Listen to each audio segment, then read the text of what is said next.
गफलत तुम्हारी गफलत तुम्हारी है, क्या होने आई गर्दन में मिटा अगर प्रार्थना में आएगा बात भी आएगी।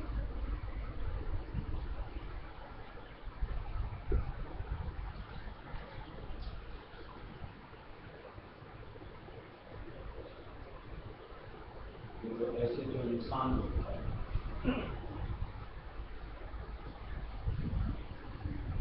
सबसे समझदार इंसान पहला,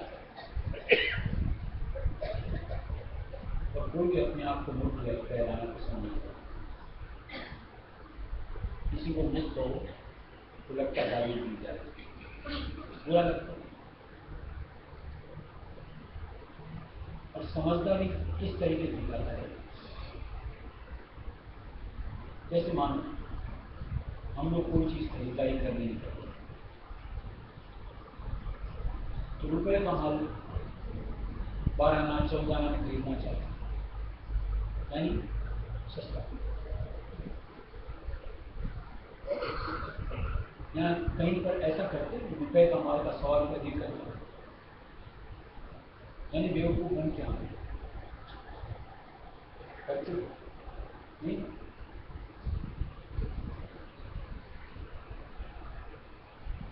इसको पलट करके जरा सा, जिसने आपको सौदा दिया, जो आपके मन से धारणा बनी कि मैं रुपया का माल 12 आना 14 मिल जाए, बेचने वाला क्या घाटा करके बेच रहा है?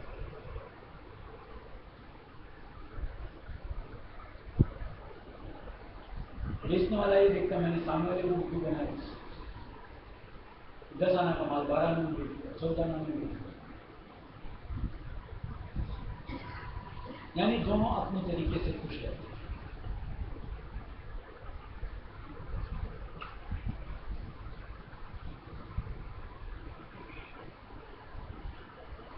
ये जो हम लोगों को जीवन मिलता है मनुष्य में, इसको आप कितना सार्थक करते हो या मानते हो, जो आपने जी जिस अनुरूप जिसने भी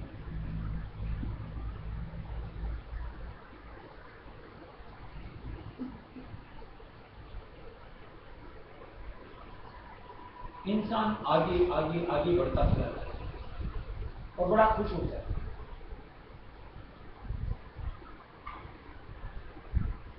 कभी नहीं लगता कि ये नादानी कर रहे हैं। यानी जितने आगे बढ़ रहे हैं उतने मौत के करीब जाते जा रहे हैं। उसमें खुशी मनानी चाहिए या मन में एक भय समाना चाहिए? जबकि देखो भय किसी को नहीं होता।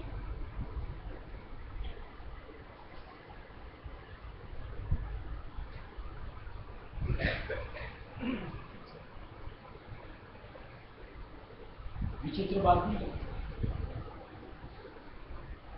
ऐसे ही देखिए सत्संग में जैसे कई मर्तबा सुना आपने कि मनुष्य देह में हम लोगों को गिनती की सांसें मिलती, इस मनुष्य देह में उनको इतनी सांस मिली,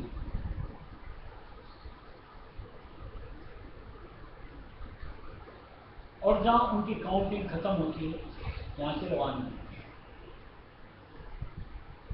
इसको भी झुटला नहीं सकता, खरी बात है।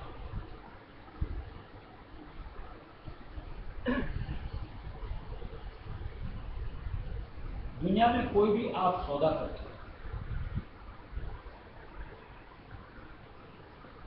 वैसे बात की बेनिफिट की मुनाफे की, इन अनमोल श्वासों को चेतन जो आप खर्च करते उसमें क्या लाभ पाए?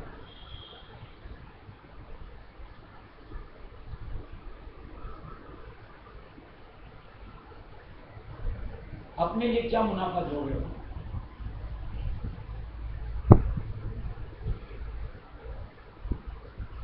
मान लो कोई 25 के 30 के 50 के 70 के, जितने भी उम्र के बैठे और जिन्होंने जितने भी अपनी श्वासें खर्च करी, उतनी खर्च करके आपने हासिल कर ली।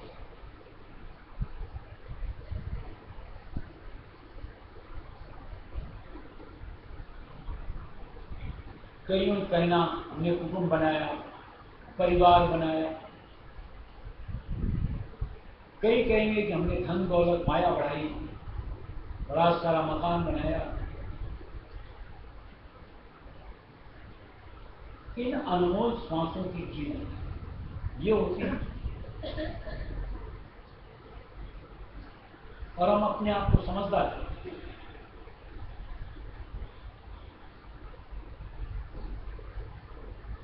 यानी चेतन खर्च करके आपने जड़ को कलेक्ट किया, संग्रह कलेक्ट किया, वो कि जो जड़ है कि जो आपके काम में नहीं आ पाएंगे, और आप समझदारी बताते हो,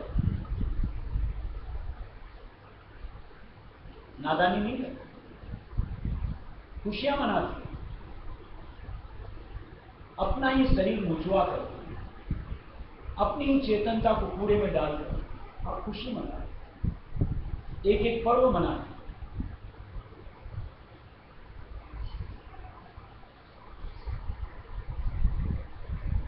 खुशी का माहौल क्या होता है, इसकी भी हमें समझ नहीं कि जब मालिक का अंग संग धारा जाती, उनका मेला, वो सूरत के लिए, हमारे लिए खुशी का अवसर होता है। या ये सब नुकसान करके आप अपना ही और खुशियां मनाते हो। ये तो क्या करते हैं, ये जो बड़ी बड़ी पार्टियां आयोजित करती हैं, जिसमें आप हजारों को बुलाते हो, सैकड़ों को बुलाते हो, यानी खुशी मनाते हो। ऐसे भी अगर आप अपनी ही दौलत को खर्च करके आप खुशी मना, कितनी मुश्किल से आपने इकट्ठी करी, और उसको अगर ऐसे ही जाया करना था तो उसको संग्रह क्यों करना।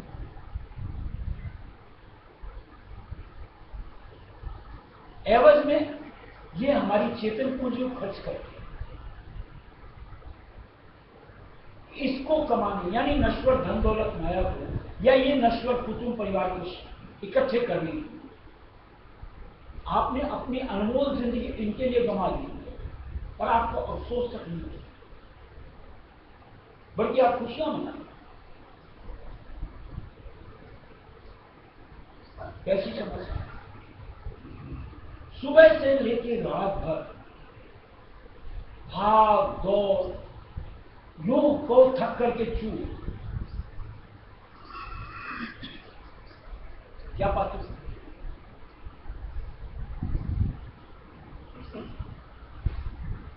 अपने लिए सुर के यानी आत्मा,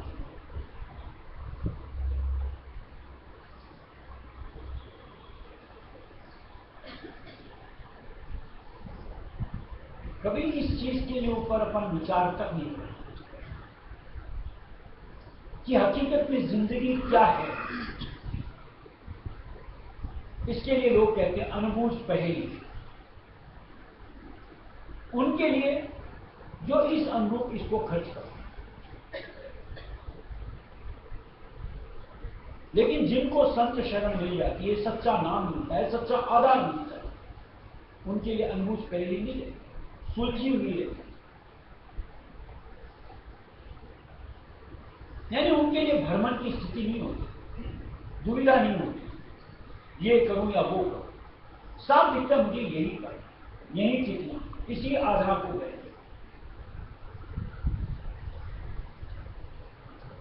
और उनकी तरफ से इस जिंदगी की सार्थकता के लिए निज नाम की कमाई का खास मुद्दा होता है, जो कल अपन ने कहा कि फिर उससे अपने आप को अलग नहीं करते कि यही एक मेरी धन दौलत संपदा कि जिसके ऊपर मेरा वर्चस्व रहेगा, मेरा अधिकार, उन सब पे नहीं।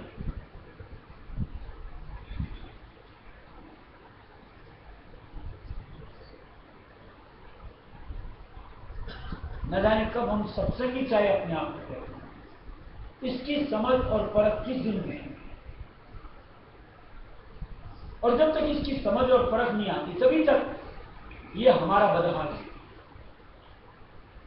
जिस दिन समझ आ जाएगी फिर अपनी स्थिति इस तरीके से गिरावट करनी लगेगी कि अनमोल श्वास की पूंजी को इस तरीके से जाया व्यर्थ नहीं। फिर वो जो संत मत में हमें सुझाया गया कि जरूरत मात्र बस उतना ही बर्ताव इधर का,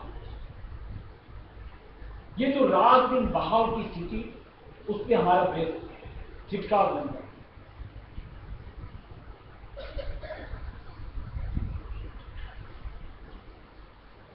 एक अपन भजनावली का भजन पढ़ते,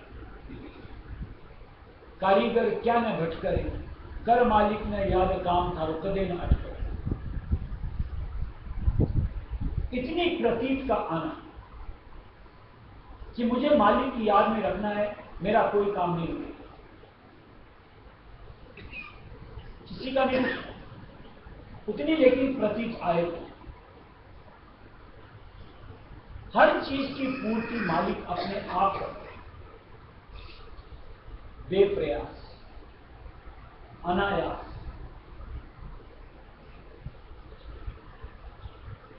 हमें तो मालिक सिर्फ निमित्त मात्र बनाते हैं।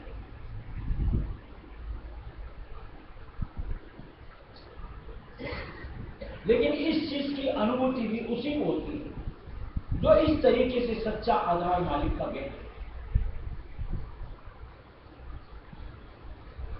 जब तक सच्चे आधार को न धारो इस तरीके की न तो अनुभूति से आप जुड़ते हो और उस स्थिति में आपका इस तरीके का बर्ताव बनता ही है, यानी रात दिन की भाग दौड़, मन कभी आपका स्थिर ही नहीं हो। और फिर देखो किस तरीके से थकान, किस तरीके से व्याधियां और किस तरीके से कलेश अपने साथ जुड़े।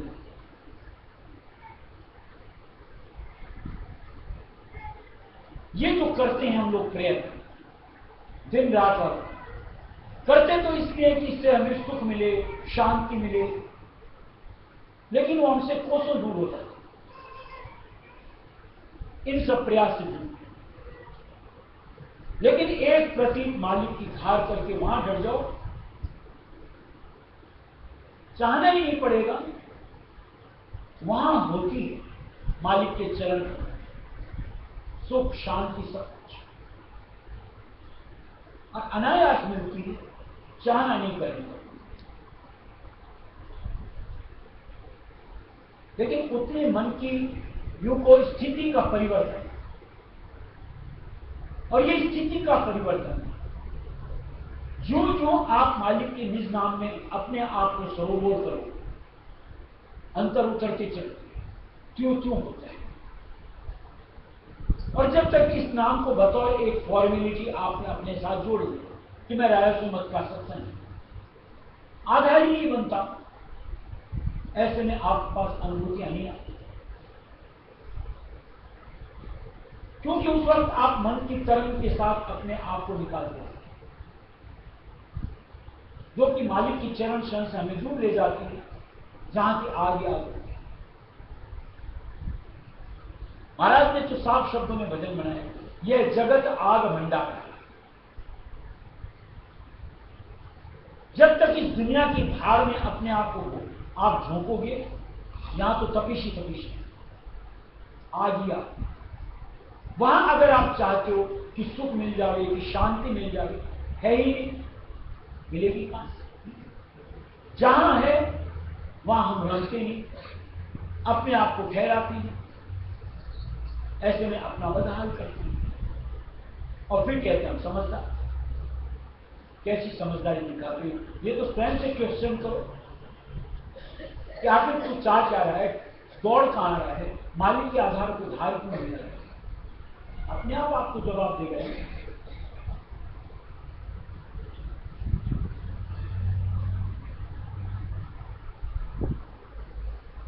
एक दिन ऐसा आ जाता है जैसे बात की गिनती की श्वास, शुद्ध मालिक की नींद लेती है, प्रतीक मालिक की नींद लेती है। अब इधर की भागदौड़ के अंदर ये श्वासा की पूंजी खत्म हो गई। बची खुशी श्वासों के साथ फिर हम चाहते हैं कि अब मालिश शुरू हो जाए, पावर ही खत्म हो गया। ऐसे में ऊपर की तरफ चढ़ाई सुर यानी आत्मा कैसे बनी? सबसे बड़ी वजह इसकी है ये वाली होती है कि इसकी प्रवृत्ति हमेशा नीचे की जानिब होती है। अब अचानक आप चाहोगे कि परिवर्तित होकर के ऊपर की तरफ बढ़े, लत पड़ी नहीं नीचे, ये तो घसीट घसीट के वापस नीचे लाती रहती। जब आपके पास पावर था यानी चेतन की पूंजी थी, श्वासों की पूंजी, उस वक्त अगर ये प्रैक्टिस करनी होगी कि हर वक्त मालिक के नाम से ऊपर की तरफ उठने का प्रयत्न, तो वो बची कुछ श्वासें भी हमारे काम है कि उलट करके मालिक से दूर करके ठहराव देंगे, यानी मालिक के चरणों में वास आए।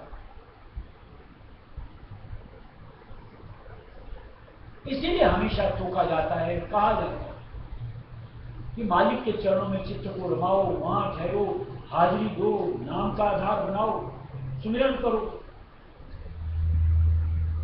लेकिन हम लोगों को लगता है बकवास की बात, इसलिए हम उनसे अपने आप को जोड़ना पसंद नहीं करते। वही दुनिया के अंदर रमना, भोगों के लिए धाना, धन दौलत माया कमाना। कभी ये चीज सोचते हो, इतना अथक प्रयत्न, इतनी भाग दौड़ करके मान लो आपने 2 पैसे जोड़ दिए, चाहे वो लाख में हो, चाहे करोड़ में हो, चाहे अरब में हो, खरब में हो, करके क्या हो? एक ईंट पत्थर का मकान, या फिर मान लो थोड़ी धन, ये जेवरात, संपत्तियां, क्या करते हो इसके अंदर?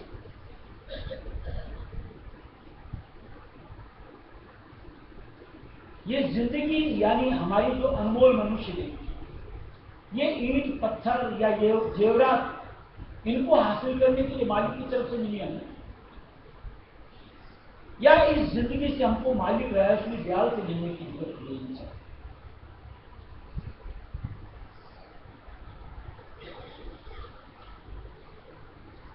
जिस दिन इस तन में से प्राण निकल जाएंगे, श्वासा खत्म हो जाएगी, आगे की यात्रा पे निकल जाओ, इनका आपका कोई मेल नहीं है, आपको इनसे बेदखल कर दिया जाए, आंखों से देखते हैं। लेकिन अगर इस दरमियान रहस्यमय दयाल को कह लिया, उनको पात्र हासिल कर लिया, उनकी करीबी, वहां से बेदखल नहीं उसमें, वहां ठहराव मिलता है। यानी मान लो अगर हमने करनी करते करते अपने आप को सहज जल कौल तक पहुंचा, या मान लो दूसरे स्थान से पूरी तक पहुंचा, तो हम वहीं ठहरेंगे, नीचे नहीं वापस झोंके जाएंगे।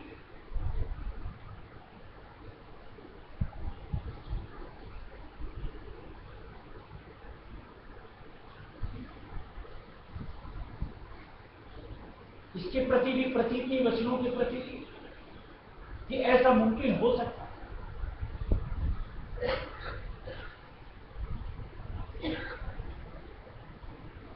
थोड़ा सा विचार अपनी ही जिंदगी में, जैसे हम लोग देखते हैं कई अच्छे चरित्र वाले इंसान और कई बुरे चरित्र वाले इंसान, दोनों की स्थिति का आप फर्क मापते हो या नहीं मापते? कि गलत प्रवृत्ति वाली का पतन कहां तक नीचे तक होता है, और हमारा अंतर मन कहता है कि इसको अगली जोड़ी में कहीं ना कहीं 84 में इतने नीचे तक जाना है। और जो सच्चरित्र व्यक्ति होता है उसके हमारे अंतर से उसके लिए रूह को पुकार होती है, आशीष निकलता है, दुआ होती है उनकी, और यूं लगता है इसको स्वर्ग मिलेगा, वैकुंठ मिलेगा, न जाने क्या क्या बोलते हैं। ये तो आपके हमारे इंसान की साधारण सोच की बात है। और जो संत मत रायसमत की भक्ति के द्वारा अगर सुरक्षित लोग की करनी से अपने आत्मा का उत्थान करना, तो ये मुमकिन कैसे नहीं मानते कि होगा, कि वहां मालिक के आधार से वहां मैं अपने आप को रखूंगा, और जब वापस पुनः सप्तधारा आएगी, उन्हीं के आधार पर आकर के वापस उसके ऊपर की कार्रवाई करें।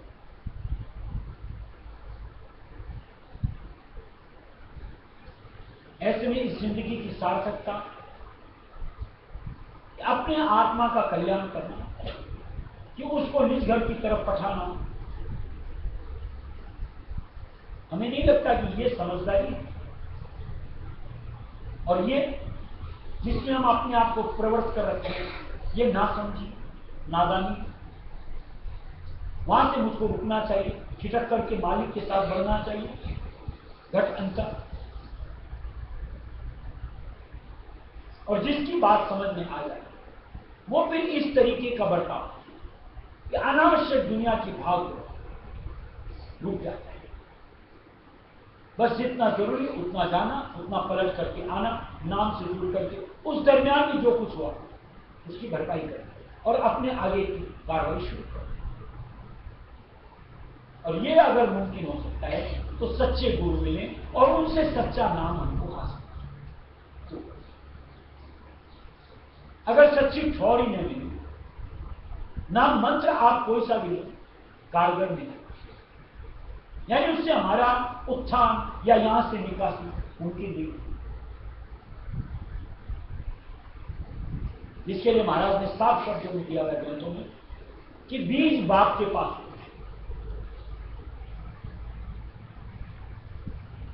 ऐसे ही मालिक का निज नाम हमारे सच्चे गुरु के पास, उनसे अगर लिया जाएगा तो वो कार्य रूप में पड़ेगा, यानी उनसे सुख यानी आत्मा का उत्थान होगा। यहां जंजाल से निकल करके ऊपर सप्तधारा को पकड़ करके पलट चले और किसी एरे गहरे नत्थु खेरे के चक्कर में पड़ गए और मान लो आपने उनसे नाम भी नहीं लिया। ये सुर यानी आत्मा का बहाव का सिलसिला कभी नहीं रुक सकता, चढ़ाई तो बहुत दूर, और जब तक इधर का प्रवाह ही नहीं रुकेगा उधर की रवानगी मुमकिन ही नहीं हो सकती। और इसीलिए अपने दिया हुआ मालिक की तरफ से कि गुरु कीजिए जान, पानी कीजिए छान, कहावत है कि बड़ी सोच करके समझ करके जान पहचान समझ करके तब जाके उनको गुरु में वर्ण करो और उनसे नाम दान लेकर के अपनी भक्ति राह पे आगे बढ़ो। जिंदगी सार्थक। या जो मनुष्य जय हमें मिली हुई है इसकी फायदा उठा सकते हैं, लाभ लेकर के जन्म मरण के फेर से निकल कर निज घर की तरफ अपने रवाना। रोम रोम मेरे तुम मेरी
Bye.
सबके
सुनते हैं शब्द, लेकिन कभी इसका अर्थ समझने का प्रयत्न नहीं।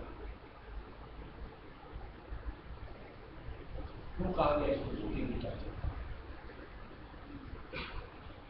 किस चीज से जोड़?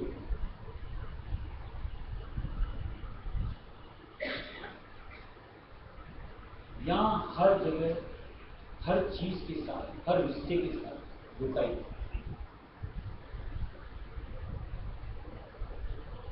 ये हम लोग गलती होता है कि हम उसको धोखा न मान करके उसको सत्य मानते हैं।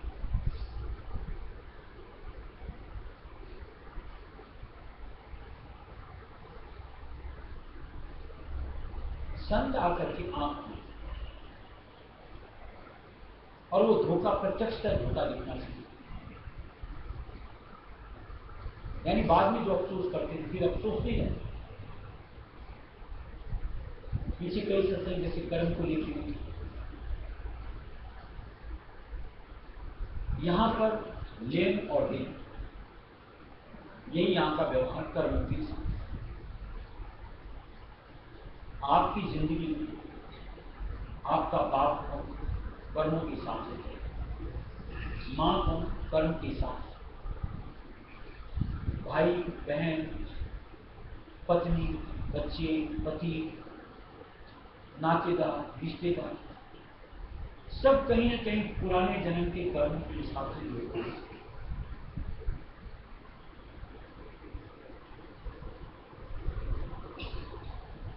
और जिसका पुराना हिसाब किताब बकाया होता है वो 9 से पूछता है।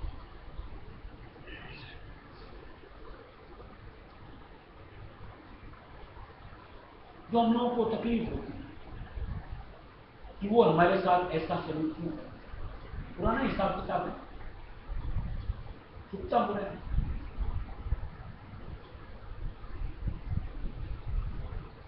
और वो चाहे बाप बन के करता हूं, चाहे मां बन के करती हूँ, पति बन के करता हूं, पत्नी बन के करती हूँ, सास बन के करती हूँ, बहू बन के करती हूँ, बेटा बेटी बन के करती हूँ, सगा संबंधी बन के करती हूँ। ये एक ऐसा महाराज कहा करते थे डोलर हिलना,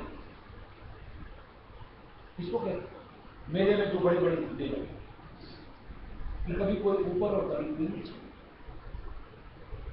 उससे बाहर कोई नहीं, ये सिलसिला यूं ही चलता है।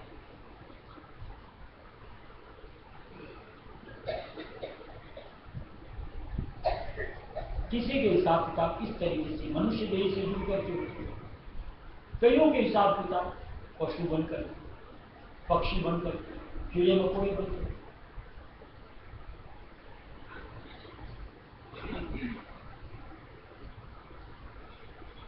और चूंकि हम लोगों को उस चीज की समझ नहीं, हम लोग धोखे में रहते थे और उलाहना देते रहते। जैसे महाराज कहा करते थे, अगर ये बीच की एक परत हटा दी जाए, घिन आए और हम किसी से जुड़ी न सके, अपने आप के ऊपर दूसरों को छोड़,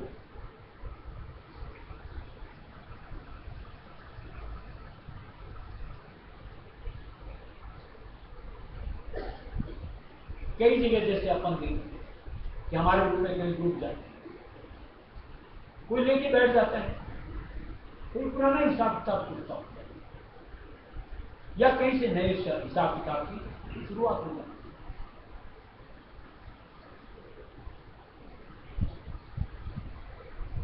अब इनसे अलग कैसे होगा, यानी इस क्रम को आखिर कहीं हम तो सकता है क्या, एक प्रश्न उठना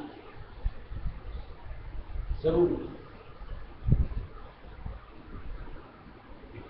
जब आप संत शरण गए करते हैं, इधर की प्रवृत्तियां धीरे धीरे धीरे धीरे कम करो, यानी इधर का बर्ताव कम करो, और उधर यानी उनके जरिए से जो नाम के यूं को 20 मंत्र देते, उसके साथ उधर की कार्रवाई शुरू। जो भी हिसाब किताब हो तो चुके, उसमें परिवर्तन नहीं हो सकता, कमी नहीं हो सकती, चाहे इस जिंदगी में क्यों, चाहे किसी जिंदगी में क्यों।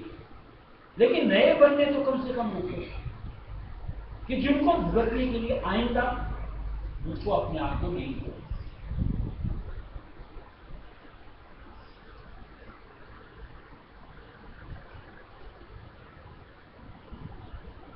यानी आगे का सिलसिला तो खत्म।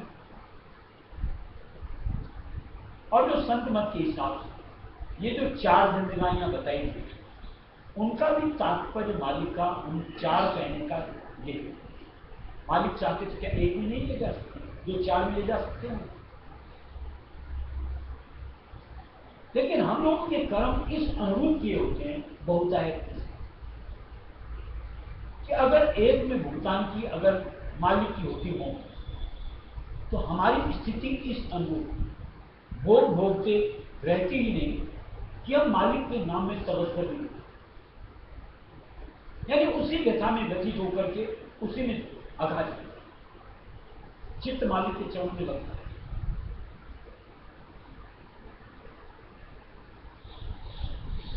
और उसी को मालिक 1 2 3 हद 4 दया का हाथ देकर भुगतवा करके रखा, अपनी चरण शरण से दूर करके अपने मालिक की निज नाम से जुड़वा कहीं अगले कर्मों से छुटकारा, कि जहां समझ और जहां एक छिटक हमको कहीं ना कहीं काल के माया के दाव से बचा। जैसे मान लो बताओ एक सत्संग, बात सत्संगी की है, यानी अगर सत्य के संग को अंतर से धारा है तो अब अगर हम किसी के साथ दुर्व्यवहार, अपने आप मन हमारा हामी नहीं बनता कि मैं उसके साथ कोई गलत कर, यानी वहां कर्म से बच लिया। किसी की हक्कल से कि उसकी चीज को दबा लूं, अब हमारा जीव गवारा नहीं करता, वहां से हमने अपने कर्मों से अपने आप को छुटकारा रखा। इसी तरीके से किसी बर्ताव के साथ, किसी भी युग को ज्यादती के साथ एक मालिक की शरण धार करके मालिक का नाम पाकर कितनी संभाल अपनी करते, इसकी हमको समझ नहीं आ रही। वही अगर चरण शरण से दूर होते, जैसे सारी दुनिया बेहिचक कुछ भी करने को आमादा हो जाता और अफसोस तक नहीं करते, जिसके लिए कहते हैं कि जीव की मक्खी निकल जाओ और फिर भी डकार भी नहीं। ऐसा इस दुनिया का व्यवहार और ऐसा सत्संगों का स्वभाव, इतने फर्क के साथ में हम अपने को और दुनिया को देखते। ऐसे में मालिक का तहे दिल से शुक्र है कि मालिक ने शरण की बख्शिश करके मुझे बचा लिया, नहीं तो हमारी भी दशा उनकी जैसी है, हमारी सोच भी उनकी जैसी है, हमारा बर्ताव भी उनके जैसा है। और अब ऐसा लगता है कि सही में नए सिरे से तो कम से कम बचे हो चुका, वो मालिक की दया से कटली परम भोग के रूप में भजन ध्यान सुमिरन के जोर के साथ विस्तार, यानी सुर यानी आत्मा पाक साफ, कर्मों से रहित, काल के ऋण से उन्मुक्त, मालिक के साथ अपने दृष्टि बार बार